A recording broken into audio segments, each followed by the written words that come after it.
Hello students, welcome to the class. This is the second session of first lesson, Rise of British Rule in India. Okay, let's start our lesson, page number 5. You can see your textbook also. In previous pages we have learnt British India Company, they got powerful in trading in India. They started their trade centers and they became powerful. And now how they got into the ruling. Let's see. Battle of Plassey. Sirajuddaulah was ruling over Bengal. Due to his impulsive nature, he had some opponents in his state. During this period, the British East India Company built a fortress around the trade center in Kolkata on pretext of security reasons. Without taking the permission of the Nawab, but Nawab Sirajuddaulah destroyed the fortress. When this news reached Madras in Chennai, at present it is called Chennai, in those days it is called Madras, a small army of the company led by Robert Clive reached Bengal in order to help the Kolkata Trade Center. In those days, Bengal was ruling by Sirajuddaulah, Nawab Sirajuddaulah. Ruler of the Bengal was Sirajuddaulah. And his nature impulsive means acting without forethought, बिना सोचे समझे act करना, and hot headed, you can say hot headed also. और उनकी nature hot head होने की वजह से, इम्पल्सिव वजह से, और उनको उनकी स्टेट में, उनकी राज्य में सम अपोनेंट्स भी है, यानी व्यतिरेक करने वाला भी है, नफरत करने वाला. सो ड्यूरिंग दिस पीरियड, सो इस पीरियड में ब्रिटिश ईस्ट इंडिया कंपनी एक फोर्ट्रेस बनाया है. Fortress means a big wall around a fort or any city or town or any big building. Fort means trade. For trading, already we have learned previous classes also. For trading they have constructed big forts, and this fort is constructed by wall. It is called fortress or fortification also. Fortification means constructing a big wall around the fort. और British east India company ने अपना fort के एक fortification किया है अपने trade centre की कोलकाता में, और इसलिए किया है उनकी सिक्योरिटी रीजंस, उनकी ट्रेड सेंटर की सिक्योरिटी के लिए. बट ये फोर्टिफिकेशन के लिए उनका उस समय जो बंगाल की नवाब की परमिशन नहीं लिया है, विदाउट परमिशन बनाया. और नवाब सिराजुद्दौला को ये पता चलते ही उन्होंने ये फोर्ट्रेस को डिस्ट्रॉय किया. When this news reached Madras, A small army of the company led by Robert Clive. जैसे ही ये खबर पहुंच गया, उस समय अलग अलग सेंटर्स में भी है उनके सेंटर्स. तो चेन्नई में, Chennai at present it is called Chennai, but in those days it is called Madras. वहाँ पर जो ट्रेड सेंटर है ईस्ट इंडिया कंपनी की, वहाँ का जो रॉबर्ट क्लाइव है, उनकी नेतृत्व में छोटा सा आर्मी लेके यहाँ पहुँच गया है, बंगाल पहुँच गया है, क्योंकि कोलकाता ट्रेड सेंटर की हेल्प करने के लिए. In spite of the army of the East India Company being strong, they realized that it was not easy to defeat the Nawab's army. So Robert Clive resorted to treachery. A conspiracy was planned in order to defeat the Nawab, in which the Nawab's commander-in-chief Mir Jafar and Seth Amichand were coaxed to join, on the pretext that the Nawab is unnecessarily harassing the people. A war was declared at a ground near a village named Plassey. इसके बाद east India Company की army है और वो strong भी है. उसके बाद भी उन्होंने, रॉबर्ट क्लाइव ने उन्होंने रियलाइज़ किया, पहचान लिया, नवाब का आर्मी को हराना इतना इजी नहीं है. इसलिए उन्होंने डायरेक्ट वार में हराना ये आसान नहीं है, इसलिए उन्होंने एक प्लान किया है.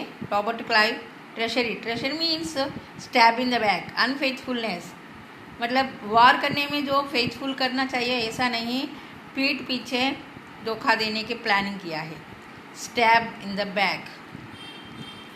और उसके लिए उन्होंने एक conspiracy means secret plan to do unlawful, एक प्लान बनाया है. अनलॉफुल यानी बेईमानी से उनको जीतने के लिए कुछ प्लान बनाया. उस प्लान में उन्होंने नवाब को हराने के लिए ये प्लान बनाया है।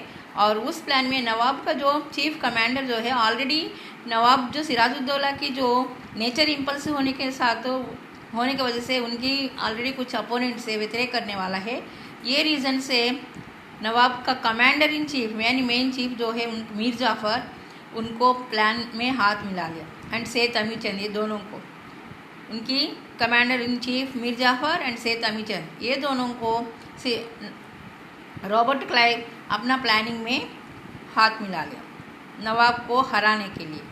और उसमें उन्होंने मीर जाफ़र को ये वादा किया है, अगर आप हमारे साथ हाथ मिलाएंगे तो नवाब को हराने के बाद आपको बंगाल की नवाब बनाएंगे। इस प्लान से उन दोनों को हाथ मिला लिया on the pretext that the nawab is unnecessarily. और उसके बाद वार के लिए रीज़न ये बनाया है, नवाब अननेसेसरीली यानी बिना कारण लोगों को हैरेस कर रहे हैं, विदाउट एनी रीज़न नवाब लोगों को, पीपल को हैरेस कर रहे हैं।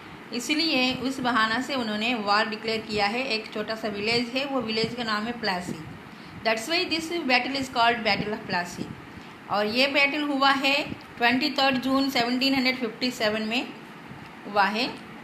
और किसका बीच में हुआ है? East India Company and Bengal nawab Sirajuddaula. और ये बैटल में the battle field of Plassey is situated 38 kilometre from Murshidabad in West Bengal. ये यहाँ पे आपको बॉक्स में दिया गया है, आप देख सकते हैं। और ये बैटल फील्ड जो है वेस्ट बंगाल में मुर्शिदाबाद के 18 किलोमीटर दूर में है। The village name is Plassey, that's why it is called battle of Plassey. According to the plan,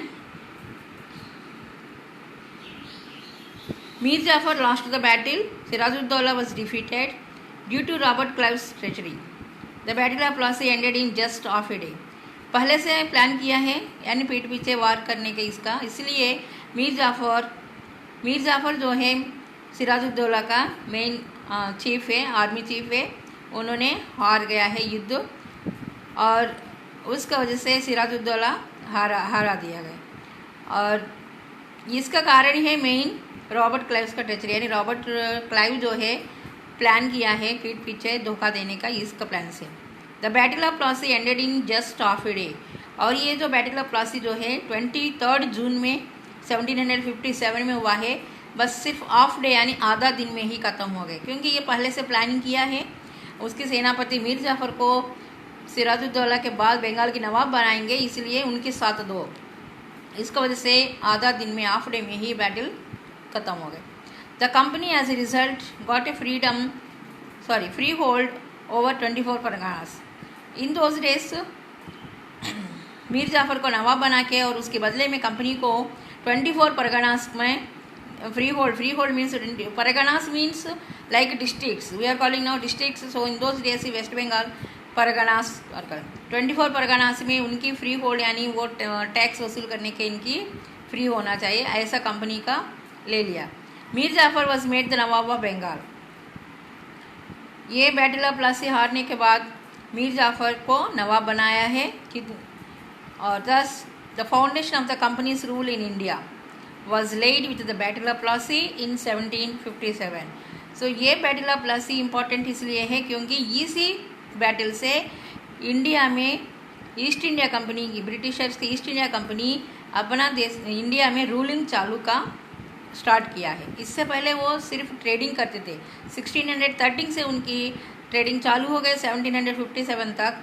और 1757 में ये बैटल ऑफ प्लासी का वजह से इनका पूरा नहीं है, बट थोड़ा थोड़ा रूलिंग का स्टार्ट किया गया। 24 परगनास में उनका अधिकार ले लिया है और बाकी बंगाल मीर जाफ़र को नवाब बनाया। और मीर जाफ़र इनका हाथ में ही है क्योंकि इसको इन्होंने नवाब बनाया ईस्ट इंडिया कंपनी ने, इसलिए। तो इस प्रकार ईस्ट इंडिया कंपनी की फाउंडेशन इंडिया में रूलिंग का स्टार्ट हुआ है बैटल ऑफ प्लासी से in 1757। Next battle of Buxar. Buxar also it is the name of place. Another battle हुआ है। The Britishers made Mir Jafar the nawab of Bengal and under different pretexts try to extract plenty of wealth from him. अभी Britishers Mir Jafar को बंगाल की नवाब बनाया है, उसके बाद और इन लोगों ने अलग अलग रीजनों से उनका ज़्यादा एक्सट्रैक्ट प्लेंटी ऑफ वेल्थ, यानी मीर जाफ़र से बहाना बना के उसका टैक्स इसका टैक्स इस तरीके से ज़्यादा वेल्थ यानी ज़्यादा पैसा निकालने के लिए स्टार्ट किया है। Due to they greed to gain more powers, उसके अलावा उनकी ग्रीड लालची से ज़्यादा पावर्स यानी सिर्फ वेल्थ नहीं, उनकी एरिया में इनकी पावर चाहिए, इसका वजह से उन्होंने मैनेज किया है मीर जाफ़र को गिराने का थ्रोन से। The east India company manage to dethrone Mir Jafar and made Mir Qasim the nawab of Bengal, यानी मीर जाफ़र को गिरा के नवाब में से हटा के मीर कासिम को नवाब बनाएंगे तो इनका ज़्यादा पावर्स मिलेंगे। ये सोच के मीर जाफ़र को नवाब से हटा के मीर कासिम को बंगाल नवाब बनाया। Mir Qasim proved to be more ambitious than Mir Jafar and thus became a threat for the company. But ये मीर कासिम जो है मीर जाफ़र से ज़्यादा एम्बिशियस है, इसलिए इनको लगा है मीर जाफ़र बेटर है, मीर कासिम से इनका थ्रेट है, यानी ये हमारा बात नहीं सुनने वाला, ऐसा लगा। Hence Mir Qasim was removed and Mir Jafar was again made the nawab. इसलिए यानी मीर कासिम से इनको डेंजर लगा, मीर जाफ़र ही बेटर है, इसलिए इन्होंने सोचा वापस मीर कासिम को नवाब से हटा के मीर जाफ़र को वापस बंगाल नवाब बनाया। मीर कासिम टूक refugee with the nawab of Awadh. जब ये मीर कासिम को वापस नवाब से हटा दिया है तो तब ये जाके Awadh means at present it is in Bihar, Bihar में एक अवध राज्य है, उस अवध का नवाब से शरण ले लिया है उनके पास जाके। During this time the Mughal emperor Shah Alam had come to Awadh, तो इसी समय पे मुग़ल एम्परर शाह आलम जो है वहाँ पे अवध में आया है। So all three of them decided to join hands and fight the company unitedly and thus declared war. तब ये तीनों मिलके अवध का नवाब और मीर कासिम बंगाल का नवाब बनाए निकाला था मीर कासिम, एंड मुग़ल एम्परर जो शाह आलम है, इन तीनों ने मिलके डिसाइड किया, तीनों हाथ मिला के ब्रिटिश ईस्ट इंडिया कंपनी के अगेंस्ट लड़ने की वार डिक्लेयर किया। और ये वार हुआ है बक्सर एक जगह है, और at Buxar the east India company fought against the united army 22 October 1764 में, in which the united army lost. और ये बक्सर जगह पे ईस्ट इंडिया कंपनी ये तीनों अवध का नवाब मीर कासिम एंड मुग़ल एम्परर शाह आलम, इन तीनों से मिला हुआ यूनाइटेड आर्मी मीन्स ये तीनों राज्य का आर्मी मिला के इनसे युद्ध किया है। उसमें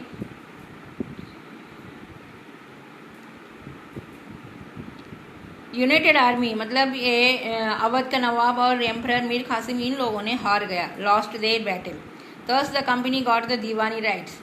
तो यहाँ पे भी ईस्ट इंडिया कंपनी की दीवानी राइट्स मिल गया है, जो युद्ध हारने के बाद वहाँ पे जिस एरिया में जीत लिया है उस एरिया में इनका right to collect revenue. Diwani rights means revenue collect करने का, टैक्स कलेक्ट करने का हक। इनको सिर्फ टैक्स चाहिए, इसलिए टैक्स कलेक्ट करने का हक ले लिया है कुछ एरियाज में।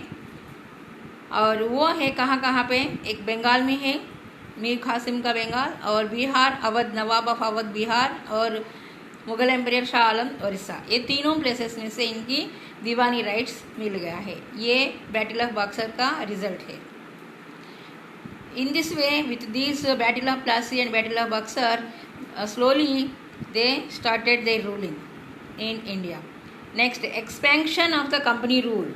कंपनी रूल यानी कंपनी इससे पहले ओनली सिर्फ ट्रेडिंग कर रहे थे, अब ये दोनों बैटल से उनका रूलिंग में भी धीरे धीरे आने लगे। और इनके कंपनी रूल कैसे एक्सपेंड किया।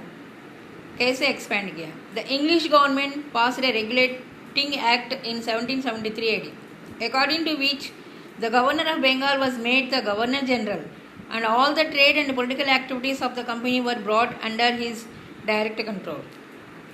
तब इंग्लिश गवर्नमेंट मीन्स वहाँ पे इंग्लैंड में जो क्वीन है वहाँ से इंग्लिश गवर्नमेंट ने एक रेगुलेटिंग एक्ट, एक बिल पास किया है 1773 में।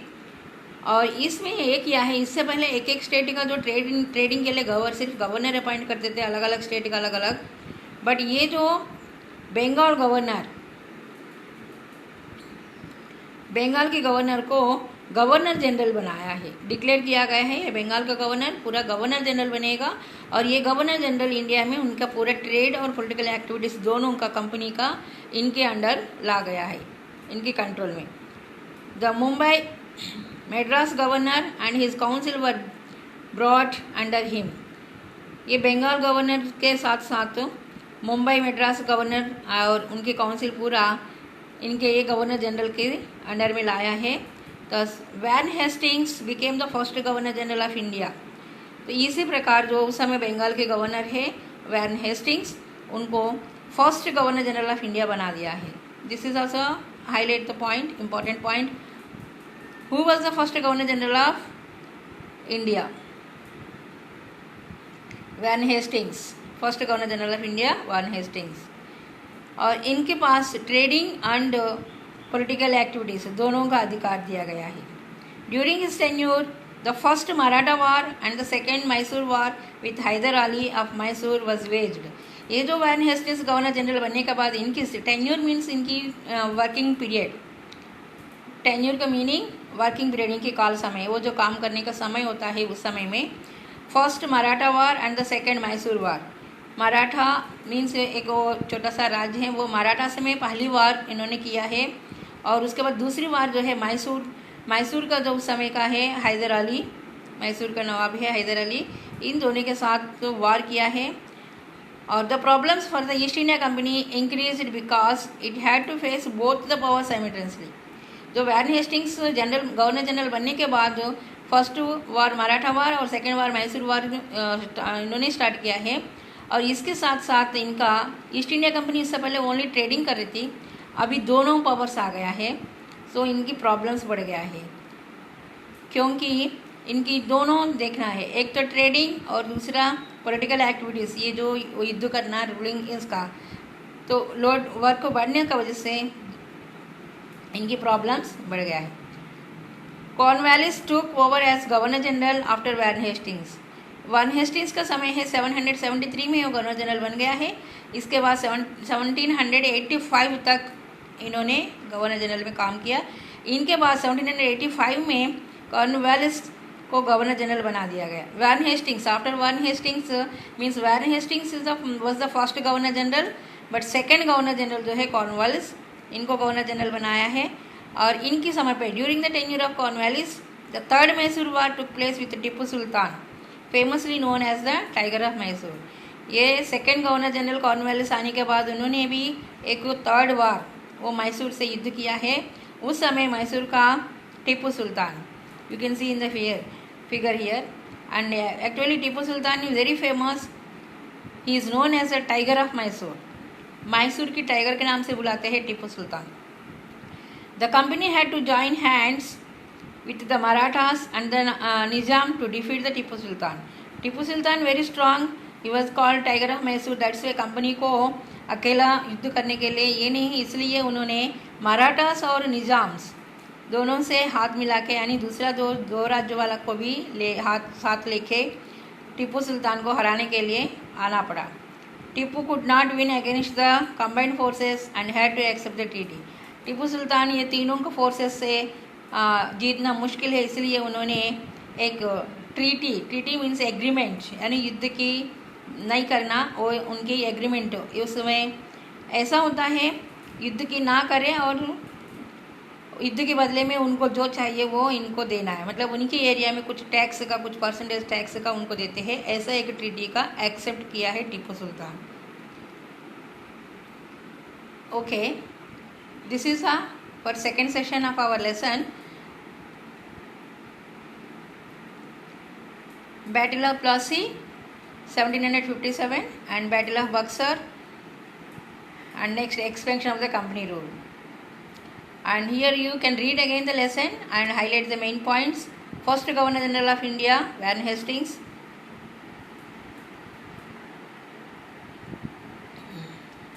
Okay, thank you.